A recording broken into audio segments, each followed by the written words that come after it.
10 महाविद्या मां आदि पराशक्ति के रूपों में से एक है। 10 महाविद्या का पहला रूप है मां काली और इसके बारे में हम पहले ही चर्चा कर चुके हैं।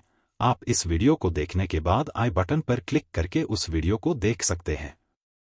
अब हम 10 महाविद्या के दूसरे स्वरूप के बारे में चर्चा करने जा रहे हैं और वह है मां तारा।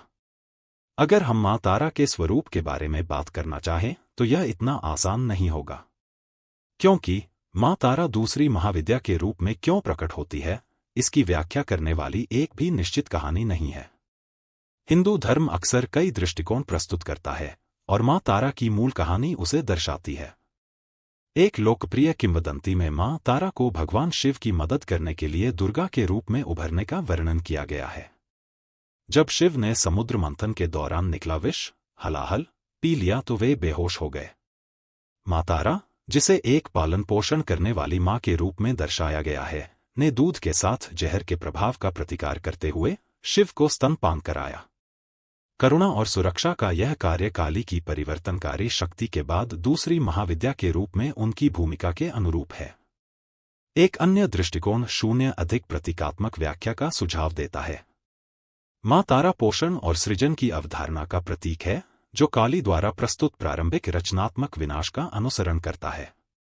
इस दृष्टि से मां तारा की स्थिति चीजों के प्राकृतिक क्रम को दर्शाती है। ब्रह्मांड को अस्तित्व में रहने के लिए विनाश और निर्माण दोनों की आवश्यकता है। मां तारा का चित्रण काफी आकर्षक है और इसे उग्र रूप में देखा जा सकता है। तारा को आमतौर पर गहरे नीले रंग के रूप में वर्णित किया गया है, हालांकि कुछ व्याख्याएं उसे काले रंग के रूप में दर्शाती हैं। वह न्यूनतम कपड़े पहनती है, बाघ की खाल की स्कर्ट और कटे हुए सिरों की माला से सजी हुई है। हड्डी की प्लेटों से जुड़ी 5 खोपड़ियों से बना एक मुकुट उसके सिर पर सुशोभित है। वह एक शक्तिशाली प्रत्यालिधा मुद्रा में खड़ी है। उसका बायां पैर एक लेटे हुए शव की छाती पर आगे की ओर है, जिसे अक्सर शिव के रूप में पहचाना जाता है। उसका दाहिना पैर शेर पर या शव की जांघों के बीच में है। उसके बाल उलझे हुए और लंबे दिखाए गए हैं, अक्सर एक ही चोटी, एक जटा के साथ। उनकी पत्नी अक्षोभ्य, जो शिव का एक रूप है, को कभी कभी उनके बालों के चारों ओर लिपटे हुए सांप के रूप में दिखाया जाता है। तारा की हंसी भयानक है और अभिव्यक्ति उग्र है। उसकी जीभ बाहर निकली हुई है और उसके मुंह से खून बहता हुआ चित्रित किया जा सकता है। विशिष्ट चित्रण के आधार पर उसके हाथों में विभिन्न प्रतीकात्मक वस्तुएं हैं। इनमें एक चाकू, कर्त्री, एक तलवार, खाग, एक फ्लाइव हिस्क, चमड़ा या एक कमल, इंदिवारा शामिल हो सकता है। किंवदंती है कि ऋषि वशिष्ठ ने एक देवता को प्रसन्न करने के लिए घोर तपस्या की, लेकिन सफल नहीं हुए। कुछ संस्करण कहते हैं कि उन्होंने एक विशिष्ट उद्देश्य के लिए आशीर्वाद मांगा था, जबकि अन्य इसे अनिर्दिष्ट छोड़ देते हैं। अपनी सफलता न मिलने से निराश होकर वशिष्ठ को दैवीय मार्गदर्शन प्राप्त हुआ। कुछ संस्करण स्वर्ग से एक आवाज का उल्लेख करते हैं, जबकि अन्य एक सपने या दृष्टि का सुझाव देते हैं।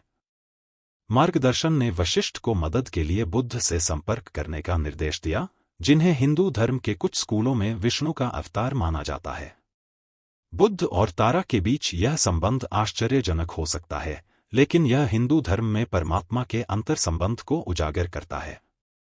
तारा के बारे में जानने वाले बुद्ध ने वशिष्ठ को उसके साथ जुड़ने के लिए बाएं हाथ के तांत्रिक मार्ग वामाचर का अभ्यास करने का सुझाव दिया।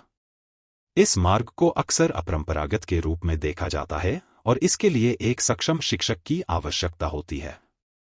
बुद्ध की सलाह का पालन करते हुए वशिष्ठ ने एक विशिष्ट स्थान, संभवतः तारापीठ, की यात्रा की और सैकड़ों हजारों बार तारा के मंत्र का पाठ करते हुए तीव्र तपस्या की। अंततः उनकी भक्ति से मां तारा प्रसन्न हुई और वह उनके सामने प्रकट हुई। ऐसी मान्यता है कि ऋषि वशिष्ठ के बाद कोई भी मां तारा की अद्वितीय पत्थर की मूर्ति की विधिवत पूजा नहीं कर सका। इतने वर्षों के बाद बामाख्यापा को स्वेच्चिमुल पेड़ के नीचे वह अनोखी पत्थर की मूर्ति मिली। जिस स्थान पर बामाख्यापा को वह पत्थर की मूर्ति मिली, वहां अब तारापीठ मंदिर स्थित है। तारापीठ मंदिर पश्चिम बंगाल, बीरभूम जिले में स्थित है, जहां बामाख्यापा ने अपनी साधना पूरी की थी। बामाख्यापा ने उस पत्थर को खोजने के लिए एक दिव्य स्वप्न का मार्गदर्शन किया। बामाख्यापा 1837 से 1911 जिनका जन्म बामाचरण चट्टोपाध्याय के नाम से हुआ, एक प्रसिद्ध संत और तारा के भक्त थे। उन्होंने देवी की मिट्टी की मूर्तियां भी बनाईं। बामाख्यापा ने आध्यात्मिक मार्गदर्शन की तलाश में कम उम्र में अपना घर छोड़ दिया। वह तारा को समर्पित तारापीठ मंदिर के पास रहने वाले कैलाशपति बाबा के शिष्य बन गए। अपने अपरंपरागत तरीकों के लिए जाने जाने वाले बामाख्यापा ने मंदिर के पास श्मशान घाट में अपनी भक्ति का अभ्यास किया। इसने सामाजिक मानदंडों को चुनौती दी, लेकिन तारा के प्रति उनके गहरे समर्पण को दर्शाया। समय के साथ बामाख्यापा मां तारा के एक महान भक्त और एक शक्तिशाली संत बन गए। उन्हें मां तारा के पुत्र के रूप में भी जाना जाता है। यहां तक कि सभी के लिए मां तारा का सख्त आदेश है कि मां तारा को कोई भी भोग लगाने से पहले उसे बामाख्यापा को अर्पित करना चाहिए। लेकिन यह याद रखना चाहिए कि तारा उपासना या तारा साधना सामान्य लोगों के लिए उपलब्ध नहीं है, क्योंकि वह बहुत उग्र है। तंत्र और तारा उपासना को ठीक से प्रशिक्षित और सीख चुके कुछ ही साधक इसे ठीक से कर पाते हैं। तारा उपासना के लिए सीखने के लिए बहुत सारे छिपे हुए अनुष्ठान और जादू हैं, लेकिन आखिरकार वह आदिपराशक्ति का ही एक रूप है। चूंकि वह हमारी मां है, इसलिए हम सामान्य लोग अपने मन की पवित्रता के साथ उनका नाम ले सकते हैं और मां के रूप में उनकी पूजा भी कर सकते हैं। वह ब्रह्मांड की किसी भी नकारात्मकता या बुरी ऊर्जा से हमेशा हमारी रक्षा करेगी।